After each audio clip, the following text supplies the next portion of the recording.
Selamat pagi sahabat Fresh Juice dimanapun berada. Senang sekali bisa menyapa sahabat Fresh Juice semua pada hari ini di Renungan Daily Fresh Juice edisi spesial OMK.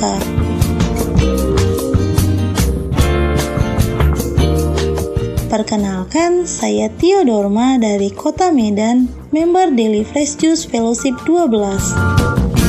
Hari ini, Sabtu 21 November 2020, bacaan dan renungan akan dibawakan oleh Kak Ima Kristanti dari Kota Batu, Malang, yang merupakan member Daily Fresh Juice Fellowship 12 juga. Selamat mendengarkan.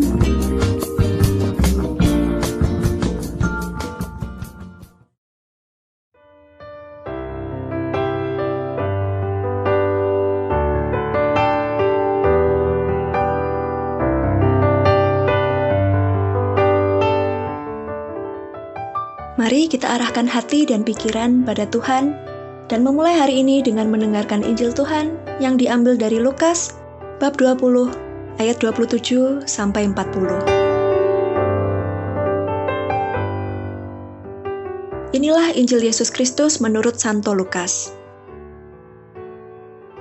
Pada suatu ketika, datanglah kepada Yesus beberapa orang Saduki yang tidak mengakui adanya kebangkitan.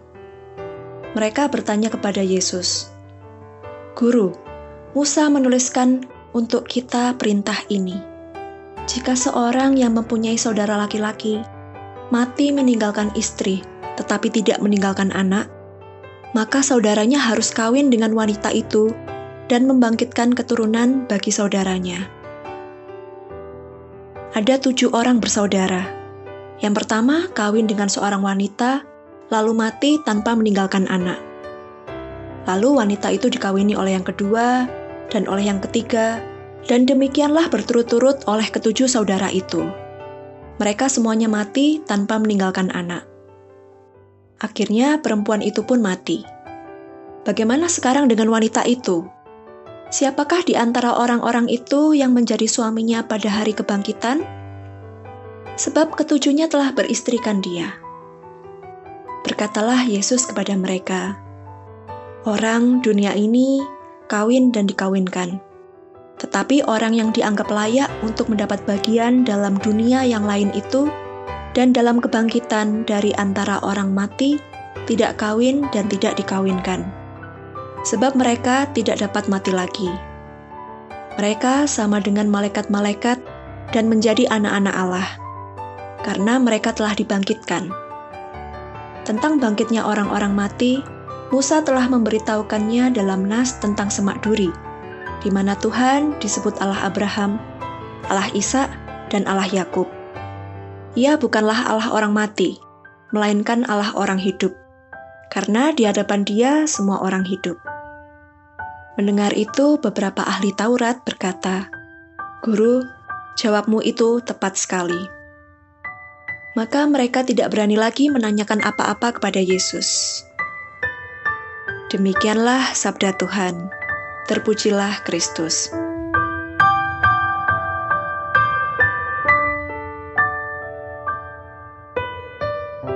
Setelah mendengarkan Injil tadi, tentu kita bertanya, siapakah orang Saduki itu?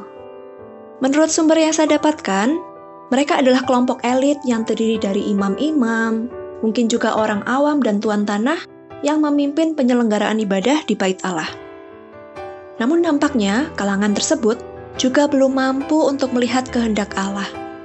Berbeda dengan Yesus yang sudah paham betul tentang segala sesuatunya. Tetapi menurut saya, pertanyaan orang Saduki tadi membawa dampak yang baik. Ya, seperti kata-kata orang pada umumnya, lebih baik bertanya daripada sesat di jalan. Sejenak saya ingin bercerita tentang pekerjaan saya. Saya seorang dosen di satu perguruan tinggi vokasi di Kota Malang. Dan semester ini mengajarkan mata kuliah komunikasi bisnis. Mata kuliah ini membahas relasi antar individu. Suatu ketika ada satu pertanyaan dari mahasiswa. Menurut Bu Ima dan teman-teman lain, bagaimana ya caranya menumbuhkan hubungan interpersonal yang baik? Menurut buku referensi kampus, disebutkan bahwa trust atau percaya, sikap suportif, dan terbuka sangat besar pengaruhnya dalam menumbuhkan relasi. Seluruh anggota kelas juga setuju atas jawaban tersebut. Namun ada satu mahasiswa yang memberikan jawaban yang menurut saya menarik. Menurutnya, agar dua orang dapat dekat dan berelasi dengan baik, tentu perlu komunikasi. Nah, komunikasi ini diwujudkan dengan misalnya bertanya pada partnernya atas suatu hal, diskusi hal-hal yang dianggap menarik, atau bahkan cerita santai tentang aktivitas sehari-hari juga sangat penting untuk menjaga hubungan supaya tetap awet, langgeng, dan juga baik. Jawaban mahasiswa tersebut langsung disambut dengan sorakan dan cie dari mahasiswa. Saya pun tersenyum mendengar pendapat mahasiswa tersebut dan mengangguk setuju, karena hubungan yang baik juga dimulai dengan kontak yang aktif dari para anggotanya. Nah, cerita mahasiswa tadi dirasa sesuai dengan hal yang kita renungkan hari ini. Pertama, orang Saduki tidak tahu bagaimana sistem kehidupan setelah hari kebangkitan dan bertanya pada Yesus. Orang Saduki pada dasarnya hanya berpedoman pada kelima kitab Musa, tidak mengakui tradisi dan adat istiadat karena mereka menginginkan kebebasan. Mereka tidak percaya pada malaikat dan kebangkitan. Singkatnya, seperti para politisi yang menggunakan agama sebagai partainya. Hal itulah yang membuat orang Saduki tidak akur dengan orang Farisi, padahal mereka sama-sama pemimpin agama. Orang Saduki datang kepada Yesus menanyakan tentang kebangkitan, dengan harapan Yesus dapat menerima logika dan membenarkan mereka. Tujuannya ya untuk menjatuhkan pendapat orang Farisi. Jawaban dari Yesus mengajarkan pada kita bahwa ketika kita sudah berpulang, seluruh hal akan berbeda dengan ketika kita masih di dunia. Ada satu kalimat yang saya garis bawahi. Tetapi orang yang dianggap layak sama dengan malaikat-malaikat dan menjadi anak-anak Allah. Yesus mengingatkan kita bahwa kita kelak akan bersatu juga dengannya. Allah bukan Allah orang mati, melainkan Allah orang hidup, karena kita semua akan hidup dalam Dia. Kalau kata mahasiswa pasti nyahut begini, so sweet. Yang kedua, suatu contoh yang indah ya, karena kita seperti dapat berbincang langsung dan mendengar dari perspektif Kristus. Demikian pula kita dalam kehidupan sehari-hari. Banyak hal yang tidak kita mengerti, mengganjal dalam hati.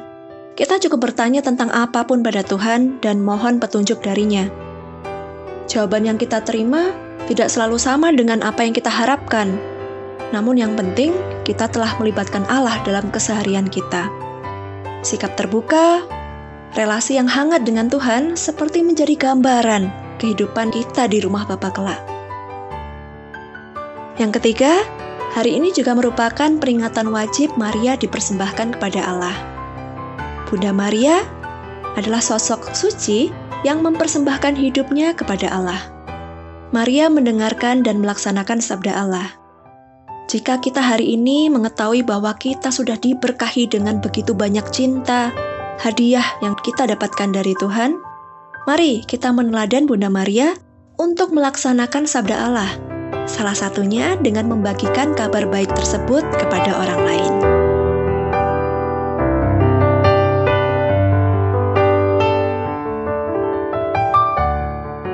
Mengakhiri renungan hari ini, marilah kita berdoa.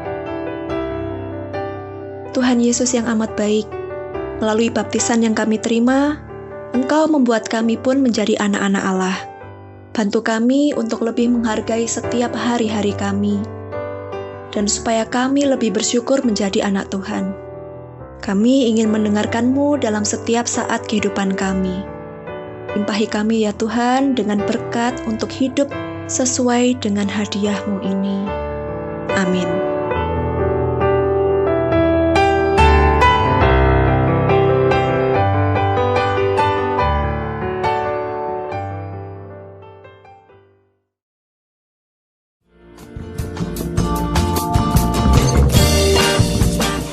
Demikianlah renungan edisi spesial OMK hari ini.